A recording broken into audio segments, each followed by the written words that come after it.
Thank you all for coming. My name is Mohit, and I'm very nervous, but my presentation is about improving Compose performance. I'm a Google developer expert in Kotlin and Android. So as a show of hands, how many people use Compose in production? How many people have experienced performance issues? Oh my, okay. So my presentation focuses on recomposition. What I'm going to talk to you about is what is stability and how it works. And I'll talk to you about, I'll share tips you could use, like derived state of, movable content of. The what? Okay. So I'll also go in this presentation underneath the hood, how things work and the compiler plugin level. When you look at the source, what are the components that determine stability? I'll share with you what are the optimizations made in terms of group generation, etc. I'll also share with you how tests are set up, how recomposition is set up in the compiler plugin. So as a disclaimer, this is an advanced talk where I assume you know Compose. It looks like all of you do. So it does a deep dive underneath the hood, how things work. So I'll also share, lastly, experimental features like strong skipping and how they work and what's it for. So first and foremost, my number one tip is to avoid premature optimizations. One of the things that you may be inclined to do is to make everything stable and make every composable function skippable, but you don't really have to do that. You only want to do performance optimizations in the important areas of your app where you see performance issues. And really important is to measure, set up baseline profiles, set up profiling, and then you want to make changes and then just reiterate. So that's something that's really important before you make optimization changes. There are three things that affect performance. One of the first thing is initial composition time. It's not something that you could escape from. When you in Compose, your app initializes, your UI initializes, there is a initial composition time. And there have been improvements made in the past year or so in improving initial composition time. So I recommend setting up baseline profiles, and I recommend also keeping your Compose dependencies up to date. So the next thing that could affect performance is layout. So where you could use things such as skip ahead layout or subcompose layout. There are people who give great presentations on that. But in this presentation, the other thing that could affect performance is recomposition. You do some action in your UI, and you'll find that your composable functions are recomposing every time. Why is that happening?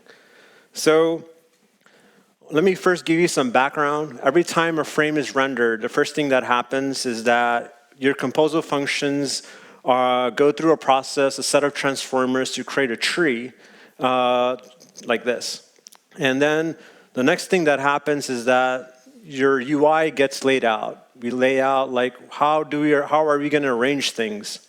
And the next thing that's happened is to draw. I like Amsterdam, so Amsterdam pictures. But sorry.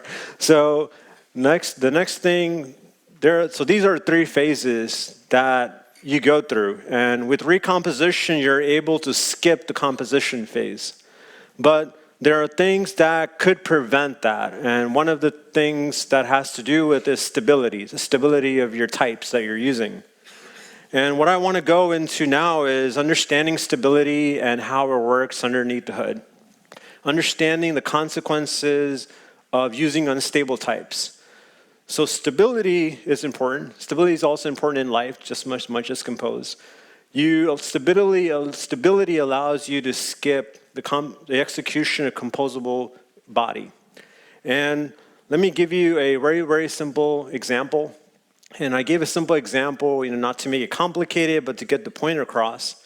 Imagine you have a composable function that takes in a list of things.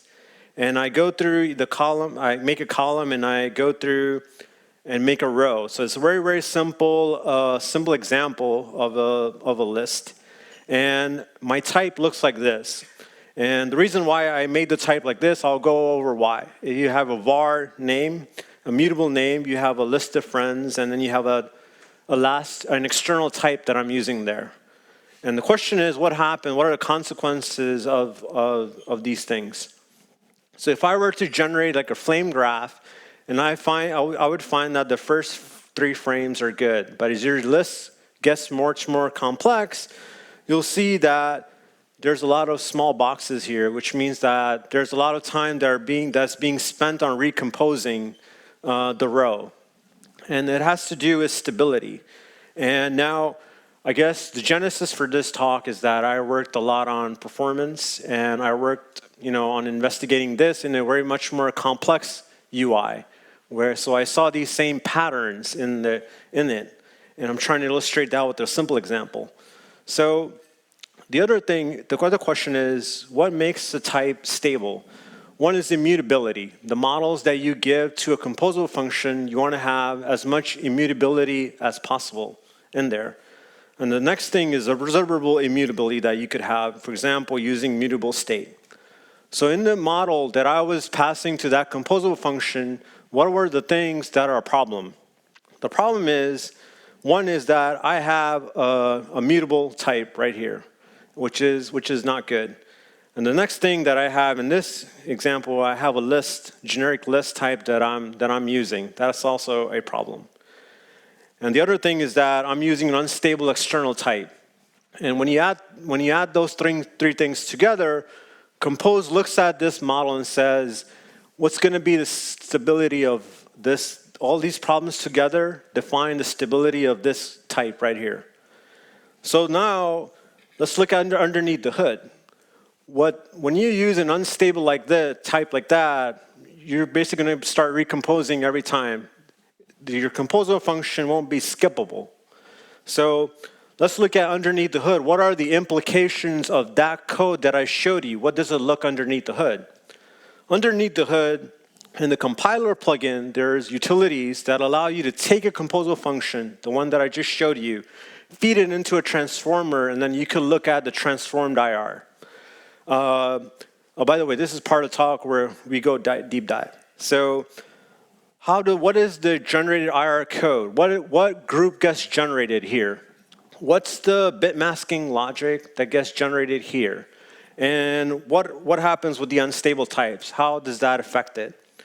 So first thing you'll see is that you probably know that this adds a composer type. All your composable functions get a composer type that get feed down to your other composable function that you're going to call.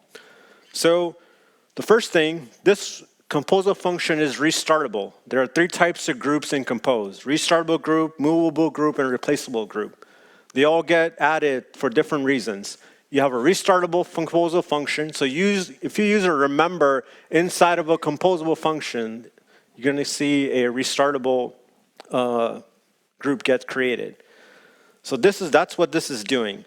And the next thing that it has to do is to add some logic to be able to compare the state of the previous values to the current values. And we'll look at how does using unstable types affect this. The next thing that it has to do is to end the recomposition scope. So from the beginning to the end, from here to here, you have a recomposition scope. So the snapshot system, whenever there's an update, tells this update scope, which is an interface, that, hey, I need you to recompose now. There are state changes that have been made. You could control how often that happens using stable and unstable types.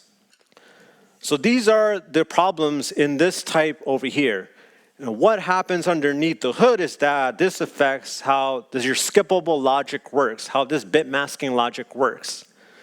This bit masking logic, imagine it's a space. In the compiler plugin, there's a parameter type that represents the state of your previous value compared to the current value. And there are 6 states that it's represented from that bit in the bit mask. So when you use unstable types, when it goes to determine what bits to use for the slot, it basically first looks at, do you have an unstable type or you have a stable type? So, and what that ultimately does is that it makes your compose function unskippable when you start using unstable types. And it also affects how compose compares the current state of that model to the previous state, previous computation value. So underneath the hood, it's using change instance, which is doing an instance equality check. It's different for a stable type. So if I have a stable type, like a model like this, where I have immutability, value is immutable, and I pass it into, for example, this is a composable function called example, what does my transformed IR code look like? It looks like this.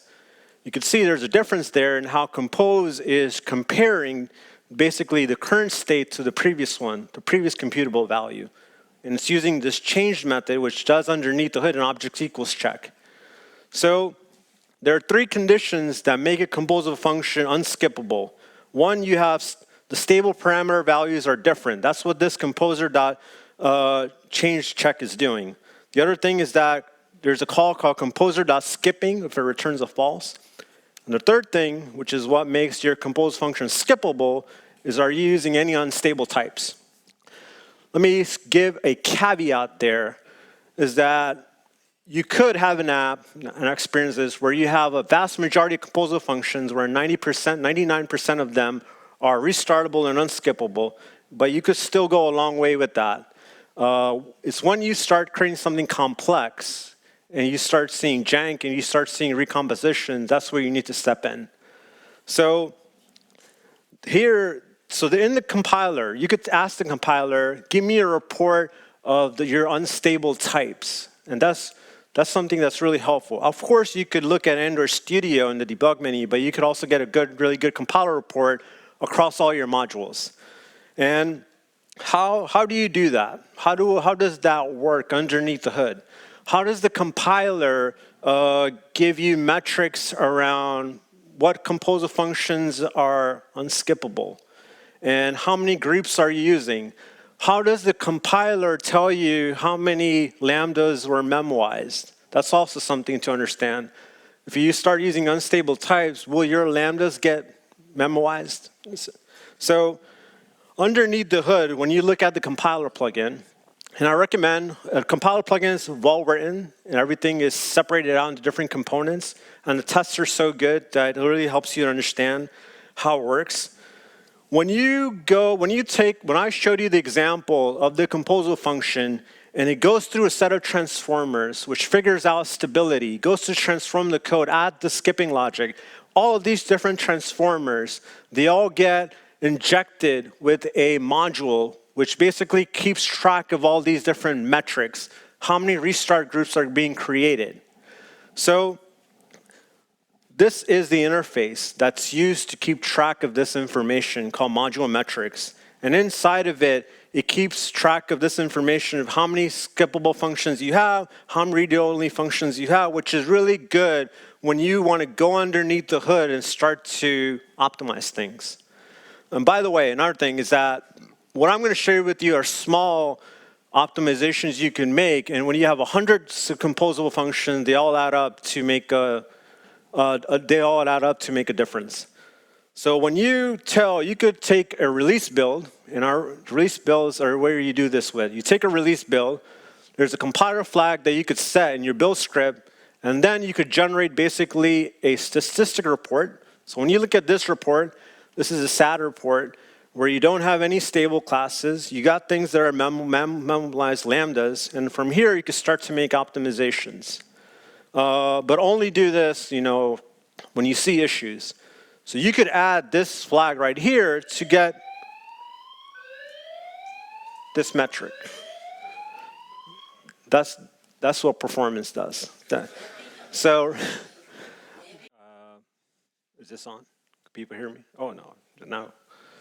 I didn't expect that. My talk was so hot that it caused a fire.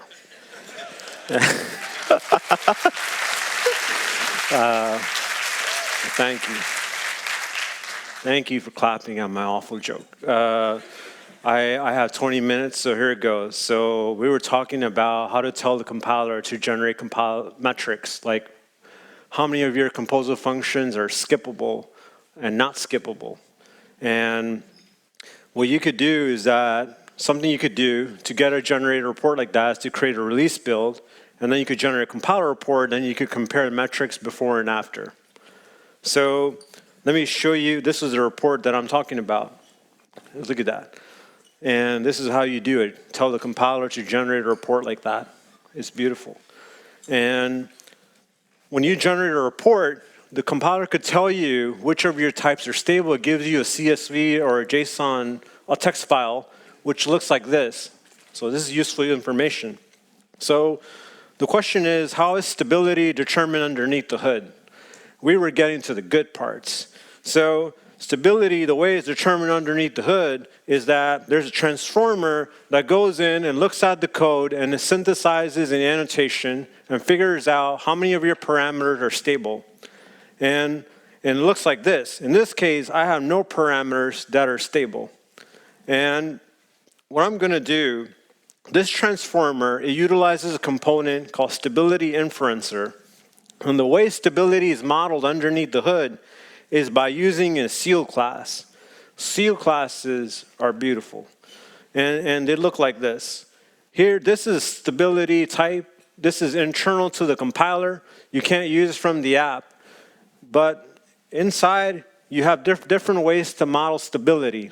Sometimes stability can't be modeled at compile time. You got to wait for runtime. Sometimes you can't figure out stability, just like in life. So here's an example of what would this be the stability of name? It will be uncertain, uncertain. What about the stability of this external type? It's going to be runtime. And when you look at this, this is what the compiler report looks like. So the question now is, in this component, what are the rules that are used to determine stability? It's important to understand that. One, when you look at this, you'll see there's a knowable stable constructs. So the compiler goes in and it sees, are you using some known stable types or not? What are those known stable types? You got a primitive type, like a string, an int, etc. You could use a pair or triple or result, then you're in good hands. But what if, well, here's an example. What do you think will be the stability of this? I know what you're saying. It's going to be uncertain. Why? Because you're using a list type. If you want to make that stable, well, you got to use either a Guava collection or you could use Kotlin immutable collections in order to get stability for that list. You also have support for Dagger lazy generated types also. Those are stable. I see people taking pictures. Thank you. So when you look at this, function, now I have a function called a profile. In this profile, what about generated prototypes? How many people use protos? Oh my God, just one lowly man up there. Hello. So what about prototypes? Let me tell you a story. One day I was trying to use a prototype and I looked at the stability. I looked at what's going to happen. I found it was unstable. It was unstable, and I looked at the compiler report and I found that this didn't work. It also doesn't work for wire-generated types either. But lo and behold, the people, they listen. They added support for this. And they added support for this by adding this magic right here, which looks at the parent class. Is it a protobuf generated type or not? And what this does is that it makes it stable. What about interfaces? I got 34 minutes now. Interfaces, slow down.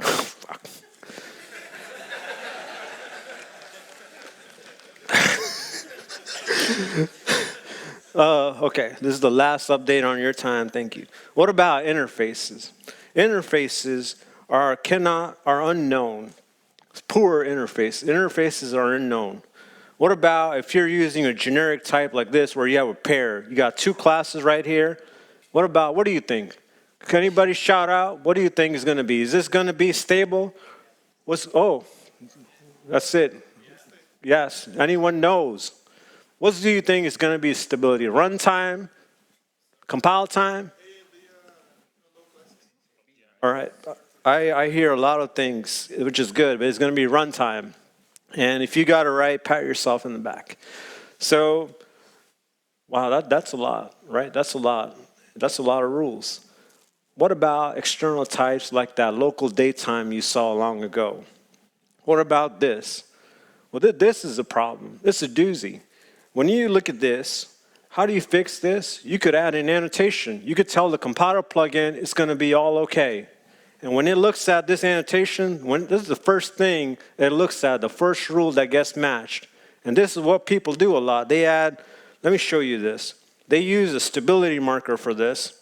And I'll show you right there. Look at this. This is what all of you will be doing one time or another if you want to get stability. Some people, they create a custom data class with this annotation and they reuse that. And you could do that too. And when you look at this, I made name to be mutable. I added the stability type. I used immutable class. And in the end, I got a stability inference with 3 parameters that are stable. And that's how things work underneath the hood, is that component that figures out this stability. And when I do all of that, what I get in the end is a composable function, which is finally restartable and skippable. It could finally skip recomposition. It's a beautiful thing. So this is what it looks like, a bunch of greens. And another thing to note, if suppose you have a module, you're using a model from another module, you don't have compose enabled in there, well, bad news for you because it's going to be unstable. It's good to have all the modules have parity for them to depend on compose. Let me tell you something else. I'm a man who shares wisdom. How is stability tested underneath the hood? Did you ever wonder about that? I did. And when you know, I'm sorry, I'm very nervous. This is not how I talk in person. So I went to Italy. How many people went to Italy? Oh, good. I went to Italy and I gave a keynote, my first keynote. And a great man from London, he asked me a question. He said, I have a composable function. How do I look at the transformed IR code? How do I know what groups are generated? And I didn't know the answer to that at that point, but I got the answer. He couldn't be here in person, but he's watching. And let me tell you the answer. Let me tell you something. All right, let's get serious. When you look underneath the hood, how do you tell the compiler to give me the transformed IR code? We got 2 facades. We got the K1 facade, and we have the K2 facade. What this provides is an API where you could give it a composable function. It looks like this, and it gives you back an IR module fragment. This is IR code. It looks great. And let me give you an example. Right here, I have a foo class, and it takes in an X, which is a mutable list. There's a way you could generate the code for this IR code, and then you could get the stability for this. Simple class.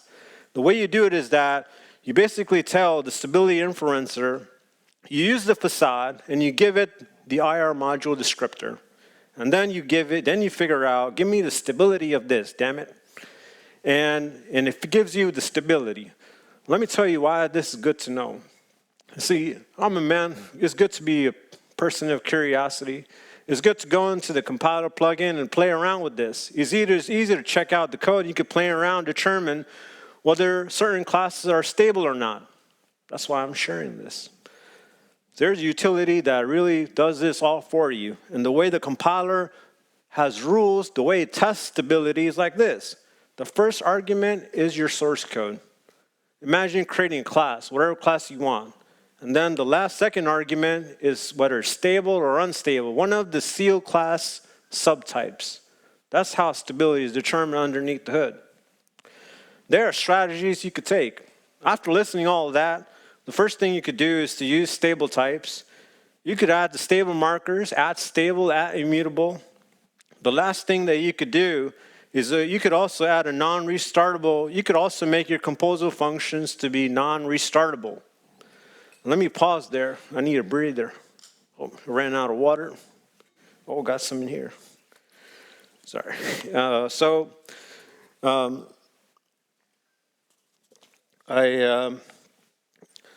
These are 3 strategies you could take.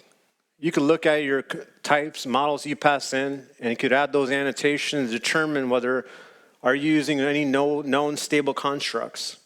The next thing that I'm going to share are small micro optimizations you can make that go a long way. One of them, you could ask yourself, do I need this function to be restartable? Do I? How do you make it not restartable? When you make a composable function not restartable, it's not going to have a recomposition scope set to it. How do you do that? I'm a man who gives tips. And here's a tip. Tips in America are good. I come from New York. So let me give you an example. Here's a beautiful example of an unstable type. I have a remember, and the remember just returns a constant. It doesn't do anything special. How do I make this non-restartable? How? I know you're asking me how. How do you do that? Well, first let me show you how the RR code looks when it is restartable. I know you want to know. One thing that this does is that it creates a recomposition scope. And I want to prevent this from happening. How do I make that optimization? Well, there are transformers in there that check whether you have a specific annotation, like non-restartable composable. Whenever you add that annotation, it's going to add a small micro optimization. Well, thank you to that guy for taking a picture. So when you generate a compiler report, it shows you that this example is not restartable, not skippable. And it helps. And you do this to your root composable functions, the one that you have in your hierarchy, they're all the way at the top. It's good to defer your state reads at the bottom. So you look at the RR code, it doesn't have any restarts groups created. It's a beautiful thing. I also want to give a warning to be careful with this. You don't want to introduce bugs and get fired. You want to stay and have your job, so be diligent, be mindly. Now I want to talk about experimental features. I love science experiments, and these are experimental features that some are undocumented, and they add performance impact improvements. I know because I tested and tried it. Strong skipping is an experimental feature. It's enabled in Compose 1.7 alpha. How does it work? How do you turn it on? Let me tell you. This is what you got to do. And you got to turn on this feature flag called strong skipping, just like this. And what does it do? Well, let me tell you. It looks at all your composable functions. Before, when you use unstable types, your composable functions were just restartable. But with this, it just auto-enforces everything, and it makes it skippable and restartable. And now that's wild. And what that does is that has consequences. It has consequences. The question now becomes, how are those unstable types compared? Well, unstable types are compared with instance equality, and stable types are compared with object equality. But it also, when you look at the transformers code, what happens underneath the hood when you have that feature flag on? Well, now it's going to start, to use the bit masking logic for stable types. You're going to assume all your types are stable. You should try that on. Try that on in your most complex list, Compose UI you have, and do a comparison of before and after of the performance. I recommend it. If you want to compose a function, you want to opt out of this feature flag, you just add that annotation. As simple as that. What about lambdas? I love me some lambdas. Here's a lambda that takes in an unstable type. When you have composable lambdas, they automatically by default get memwized, which is great. And another thing, when you use unstable lambdas like this with strong skipping on, now I'm capturing an unstable type. What's going to happen is that it's going to still memwise it. That's what that composer.cache call is doing. When you have strong skipping enabled, but when you opt out of that with a lambda and you add this do not memwise annotation, This is how the IR code looks like. It's different. There's no composer.cache call in here. This is a side effect you got to understand that happens underneath the hood when you start making changes. So this is how you turn on strong skipping like this. Let me share with you another feature. This is a feature I'm very proud of to share. It's undocumented feature flag. And there isn't documentation. There's a subtle improvement when it comes to group generation. Well, when you suppose you had a non-restartable composable function like this, what group gets generated? Usually what happens sometimes is that there's a replace group that gets generated like this. You'll rarely see a diffing logic like this in there at all.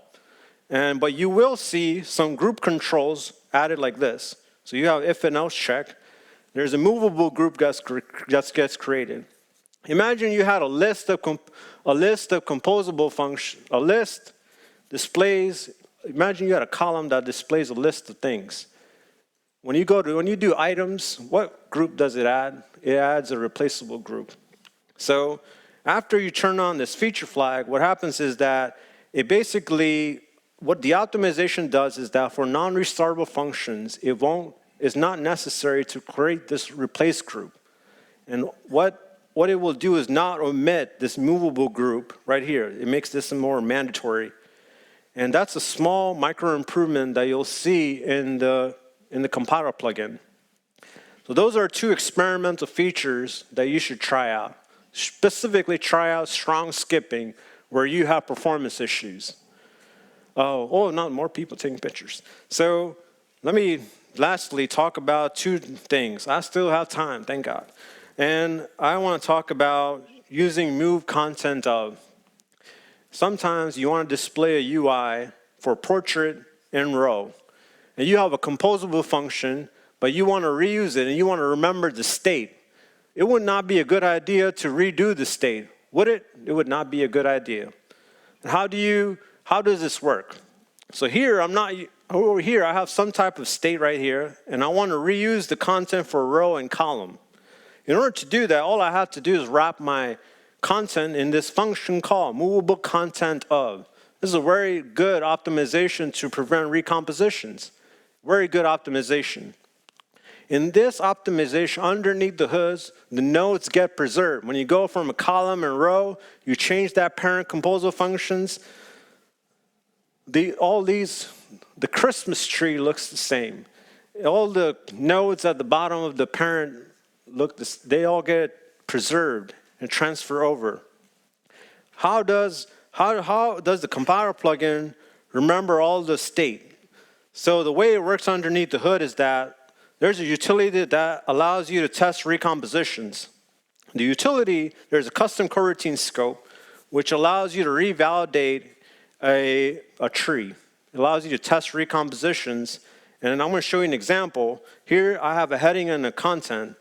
And the way this works is that I basically will go in, I have some state that I want to update, like portrait in here. And I want to see when that state updates, did the private state that's inside, the value of 0, did that stay the same? Did that get changed? What do you think? Let me show you. Here's an example right here that I want to test. The way I'm going to set this test is that I'm going to create some state markers. I have my last private state right there that I'm pulling out because that's what I want to verify against. And then I'm going to use this API to write this test. I'm going to first get what the initial state looks like. I'm going to create that composable function. I'm going to change the state, make it portrait. I'm going to tell my snapshot system to update itself and then revalidate the tree. And when I do this assertion, you'll find is the state stays the same when I change the portrait value. So when I made a change to the state, when I changed basically from column to row, you'll see that this assertion passes. The state gets remembered. The wise man once said to me, if you want to understand behavior, look at the test. Who writes documentation? The test is the documentation. And that's why I'm sharing the test. So movable content of is something that's really useful. The last thing that I'll share is, yes. Oh, thank you. Thank you. Oh, thank you. I ran out of everything. I'm sorry. I'll take a break. All right. Okay. Derived state of is a way to get the same effect of a mutable state. And the way it looks is that imagine you have a composable function like a profile. You want to show a fab button. How many of you are Android developers? Oh, thank God. You understand what I'm saying. You know what a floating action button is. Sometimes you want to show that when you're scrolling. And you might have this code. This code right here, the lazy state, it pushes out, this code right here pushes out a lot of updates. How do you slow it down? How do you add something like distinct changed of that you would in a mutable state flow? Let me tell you. Let me show you a beautiful flame graph like this. When you look at the first 3 frames and you're scrolling in this logic, it looks good. But the last frame, you start to see a lot of recomposition happening because you're listening to a state that's really pushing it out so rapidly. How do you slow it down? The way you could slow this down is by using derived state of like this. You could encapsulate your behavior inside of derived state of just like this. First visible item. What that does underneath the hood is that it won't push state out as quickly. It's going to push state out based on some snapshot mutation policy. This gives you the behavior of similar to a mutable state flow of distinct until change. And this is very, very good to use. And so what does this structural mutation policy mean? What does snapshot mutation policy mean? How does it defines how the value should be compared, the current value and the next value. And the way it works is like this.